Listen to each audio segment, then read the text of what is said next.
Second game, it's another Protoss versus Zerg, but this time we have the one-man army. NRS, sometimes jokingly called Team Welmu, and it is the Finnish Protoss player that starts at the bottom left. He single-handedly killed MC's team in the qualifier, and it was absolutely amazing to watch him play there.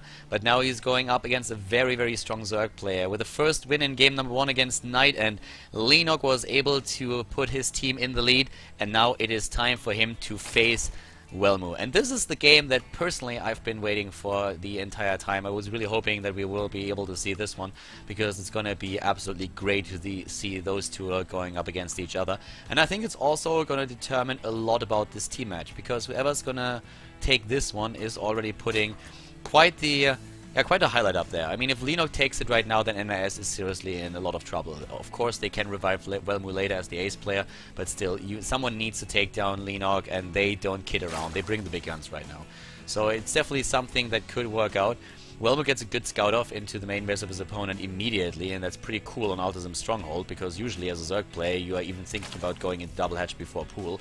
And he sneaks away with one drone and apparently does take the base outside of the map. So let's see how exactly Welmu is going to play this. I'm more interested about him than about what Leenock does. Leenock starts with a hatch first, and that is something that, of course, Welmu by now with the timings knows, because he's like, well, we didn't start the pool yet, so of course the minerals have to go somewhere. You build a hatch, and now it's only the question, like, where is that hatch? So that's going to be pretty... I really like this game already. This is a very different pace from what we usually see, because Welmu still goes into the Nexus first, but this is something that Leenock doesn't necessarily know. And I'm pretty sure that Leenock would have gone into double hatch before pool if that probe wouldn't have appeared in his main base. But right now he's like, well, I don't really know what he does. So first of all, he has to have a drone over here to scout this. We have one pylon being built, and it looks really like he just wants to fake him out. He's gonna fake him out. Yeah, Leenock doesn't react at all, which is kind of funny. So a lot of mind games are going on here. Leenock not going into double edge before pool. The probe is still here. It's only one drone though, and Leenock is not getting fooled by Welmu. I love this already. This is very tactical what the two of them are doing right now. Just trying to get into each other's head. So off to a good start already in this game.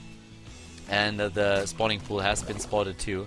So that game is going to be pretty sick. If Leenock takes down Welmu, NS has a problem. If Welmu, on the other hand, is able to defeat Leenock here, then of course there are still a lot of very strong players on the Joey Flashwolf roster. But if you eliminate one of the Koreans right off the bat, that gives you a pretty good start into the game. So that's something where we could see NRS and especially Welmu gain a little bit momentum to make this work. For now, one of the things that we could also see is, of course, at some point Welmu going to take a third base. What I love on a big map like this is if a player, for example, decides to just take a base up there. We had a very interesting game with Goody versus MMA just recently where exactly that happened. A little bit surprised that Leenock actually let this pylon finish here, because that has, I think that was a mistake. He probably just missed the cancel. That pylon has no chance of surviving, and that's 100 minerals that he lost there. That doesn't achieve anything for him. He won't have the warp gate research done in time to put that pylon to use, and it doesn't accomplish anything. The Zerglings getting into the main base, that's another big problem for Welmu. Not really a big problem, but the Zerglings will now see exactly what's going on, and they might even be able to snipe down one of those probes if he gets lucky. I don't really think that's going to happen, but he has a chance. The Zealot is already there and is trying to chase them down. Third base on the way as well. As you can see, we have Leenock with the hatch right over here, and that pylon is going to die in a second. Not supply blocking Welmu though, because he was careful. The Warp Prism, not the Warp Prism, the Mothership Core is out. More Zerglings were running into the main base. In total, still one Harvester kill, so that's still the scouting probe that we saw going down earlier. So everything is just going quite fine for both players. A bit of mind games in the earlier stages, but still it's 3 bases for Leenock, kind of what he wanted there. For Welmu, we have him now going straight into the robo that was not scouted so far. The Zerglings might get a glimpse though. He might be able to get in there. And it looks very much like it's going to be the case. If he moves further up, there's the force field, and he should kind of know that there was something hidden. But yeah, pretty smart by Welmu here as well. So force field being dropped to prevent the scout.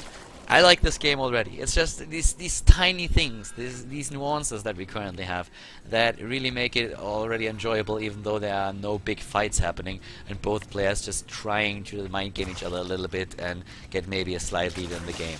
Immortals are being built right now, and that's of course one of those tough builds to face.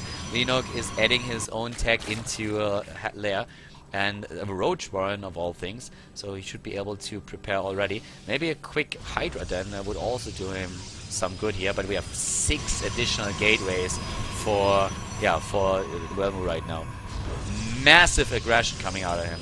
He's absolutely gonna go for it, and the only thing that we need to focus on right now is the harvester count of Leenock. 54 should not get any more than that. He's going for oh nice, he gets spine crawlers right away. Yeah, he scouted it. Okay, he had a quick look there. He saw with the Overlord the gateways, and he knows, alright, something is absolutely going on. You are not building this many gateways just because you think they are pretty. It's actually funny that a lot of girls play Protoss because they want to play the shiny race. They have shiny blinking things, and the pylons, they look like diamonds. But yeah, in this case, Welmu definitely building those because he wants to put them to some use and not because they look pretty. So we have now the Warp Prism also started, and a lot of spine crawlers already. No tech into Hydras, it's just going to be the speed for the Roaches, but it's still going to be pretty difficult to hold that. 2 Immortals, a lot of sentries, the rest of the army walking across. We are 9 minutes into the game, and already Welmu is on the way. But Leenock, he knows what's up, and that's why he's building just spine crawler after spine crawler everywhere. So he has a very nice defense setup against this. Has Zerglings on the way. We have the Roach Warren also here, spreading out the spine crawlers a little bit further. Yeah, sees already what's going on. They're trying to deny, of course, that pylon if he can. If he snipes that probe, oh, he just misses it. Just misses the probe, but he takes down one of the pylons that was built there. No cancel, tries to get the reinforcements. Oh, if he gets the sentries, those are some juicy sentries right there. Oh, and he gets at least one. He gets 1, 2, he takes the sentries down. That's 3 sentries that he just was able to kill. There are the force fields, trapping a lot of units, but actually not all of them. The Spinecrawler is still doing the damage. Welmu has to be careful. Leenock is looking at a really good army supply with 62 against 59 right now. The reinforcements are going to be caught up by all those units that we see there. Now that the pylon is done, on the other hand, he needs to warp in. He needs to move back because now the reinforcements are, of course, being warped in right here. The Lings are going to run in. The Immortals already doing a lot of damage. The pylon is going to be attacked, but that isn't going to be putting a stop to this. We have still a Warp Prism that's over here. But the Warp Prism is attacked by the Queen. The drones have been pulled for a second. Resources lost. 2,000 against 1,800. Oh, a bit of a misclick by Leenock. Moving in. But he's still just trying to buy time. This is him buying time. Taking down pylons. Making sure that warp-ins are going to be a little bit more difficult for Welmu. Because if Welmu has to use the Warp Prism for warp-ins, he can't use it to just save those 2 Immortals. And that's super important. The more force fields he baits out, the better. And he's attacking from every angle right now. The force fields, they are immediately being dropped. And here goes the first Immortal. Is already gone. The second one is about to die. Welmu is in trouble. Leenock looking strong here, but he is not done yet. He's not safe yet. The Immortal once again being put to some good use and immediately saved by the Warp Prism, but he's going down finally, and this is some nice play that we see here by Leenock. A great defense against Welmu. The Finnish player is doing his best, but it's looking very grim. He's losing more sentries. Resources lost already heavily in favor of Leenock at this point, taking down everything that Welmu has, and his economy is still better on 3 bases with 52 harvesters. We have Welmu moving back, maybe trying to get onto the high ground, but we also see Zerglings in position, so even with a force field on the ramp, nothing would happen here. He's just trying to have a glimpse on what exactly is going on. The Queens are already taking down the shields of the Warp Prism. Leenock is absolutely safe, walking cross map. That pylon is gonna die. There's no third base. Great play that we see here by Leenock so far. Welmu with a very, very nice aggression that he had there.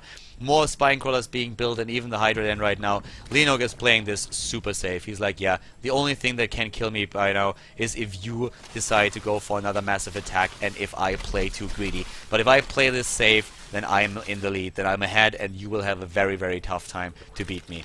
Because I am already in possession of a better economy, I have more harvesters, I have the better army right now. 47 against 30, the tech into the Hydralisks. Leenock is looking at a very solid position in this game. And Welmu has to kind of find an answer to this problem, because going into a third base is definitely possible for him, but he's already trailing behind, and the question being, will Leenock allow him to really get that third without going for another base on his own? An attempted drop here taking down a few harvesters. I think he killed like a couple. He already killed a few over there, so it didn't really take down too much. A war prison skirting the edges of the base, but you can really see the difference in the resources lost at this point, and the Hydras, they are going to put a final stop to this. The one thing that Leenock really wants to know, of course, is if there is going to be a third base, and that's exactly what Welmu is going for now. Oh, big leg spike, apparently an observer with a problem. 3 Immortals right there just waiting, and here come the Roaches. He could snipe that. He could actually snipe that. The Immortals will be a little bit too slow, I feel. He might be able to guess. He is definitely going to get that. Or is he? No, force, yes, there's the cancel. The force field's trapping that for a second. The cancel on the third base, delaying it even further. When behind, Dark Shrine. That's what we currently see from Welmu. But I doubt that Leenock is going to fall victim to that, especially since he already has, of course, the lair tech and therefore the opportunity to get overseers. Now we have the Zealots trying to move in, but there are too many spine crawlers, too many units. We have also the infestation pit started. Allows Swarm Host, the tech into Hive. Leenock with a range upgrade for the Hydralisk about to be completed, just walking cross map now with a 70 supply lead that manifests itself in a 60 supply army lead. Dark Shrine could definitely ruin Leenock's day a little bit, but if this army arrives, we thought that the third base is once again going to be cancelled. There's no way for Welmu to hold it, so he needs to cancel again, and every second that he doesn't have a third base is going to be a problem for him. He's just losing time here. Saving the main base is not really going to be a big problem for Welmu with the force fields on the ramp, so he can still get the DTs into the game, and that's exactly what we see right here with the Warp Prism. The fourth base, on the other hand, is already being built, and Welmu is going to face a Hive take very soon. We have Spire started, so Leenock just doesn't he doesn't care too much about this. Has one DT already taking a couple of kills, another one over here. We do not have too many overseers. He's getting 3 at a time right now. That might be, yeah, that might actually work for him. So Welmu at this point is doing yeah, all he can. The Finnish player really trying to make that work, but right now he's so far behind that I just don't see him coming back into the game. Because we have Welmu still not with a third base, and we have Hive Tech nearly completed, we have the Spire nearly done. A fourth base is something I don't think he even saw, or did he? Yeah, he saw. He knows there's a fourth base. And what else do we have? Let's look at the upgrades. We have +1 attack for Welmu, nothing else, and there we go. Time Warp being used already, the Lynx closing the distance, the first Immortal is gone, the sentries, they all disappear, and without the sentries he just doesn't stand a chance in the fight. He needs the force fields. He needs the force fields or he will not win a single fight against an opponent. Not even with 4 Immortals. So right now the Hive Tech is completed for Leenock. He can get Vipers. He goes into a Mutalisk instead for now. He has all the cards in his hands. He has the choice what he wants to kill Welmu with. Welmu, let's look at the army supply, is at 56 against 123 at this point, and doesn't have any sentries. Like no sentries whatsoever. That's just not gonna work. The Blink upgrade is available, so this will help him at least a little bit, but we see just spine crawlers being built everywhere, and this army alone should be able to take Welmu out. It's still a bit of a scary gateway composition, don't get me wrong, but the Mutalisks are gonna wreck the mineral line here without a problem, and this army, I don't see it happening. I don't see this happening, and as soon as Welmu sees the Mutalisk entering his main base, I think we're gonna see the GG being called. The army is completely getting killed, everything over here dies as well. The GG, and Leenock with a second point